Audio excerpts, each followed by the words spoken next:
ఒక అడవిలో ఒక పెద్ద సింహం ఉండేది. అది అడవిలోని అన్ని జంతువులకూ రాజు. ఒకరోజు సింహం గాఢ నిద్రలో పడుకుంటూ ఉండగా ఒక చిన్న ఎలుక అక్కడ తిరుగుతూ సింహం శరీరంపై ఎగరడంతో సింహం లేచి కోపంగా గర్జించింది. సింహం ఎలుకను తన బలమైన చేయితో పట్టితీసుకొని, "నువ్వు నాకు విఘాతం కలిగించావు. నేను నిన్నూ ఈ క్షణమే తినేస్తాను" అన్నాడు. భయపడ్డ ఎలుక చేతులు జోడించి, "మహారాజా, దయచేసి నన్ను విడిచిపెట్టండి. ఏదో ఒకరోజు నేను కూడా మీకు ఉపకారం చేస్తాను" అని ప్రార్థించింది. సింహం చిన్నగా నవ్వి, "నీలా చిన్నదానివి నాకెప్పుడు సహాయం చేయగలవు" అనుకుంటూ ఎలుకను వదిలేశాడు. కొన్ని రోజులు గడిచాక సింహం అడవిలో చిక్కుకున్న ఒక వేటగాడు వేసిన దారంలో పడిపోయి గట్టిగా గర్జించసాగింది.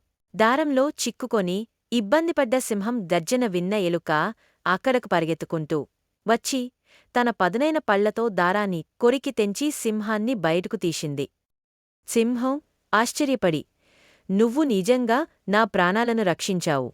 చిన్నదైన జంతువులకి పెద్దదైన సహాయం చేయగల శక్తి ఉంటుంది" అని ఎలుకకు కృతజ్ఞతలు చెప్పాడు. అందుకని చిన్నవారిని తక్కువగా అంచనా వేయకూడదు అనే బోధ ఈ కథలో ఉంది.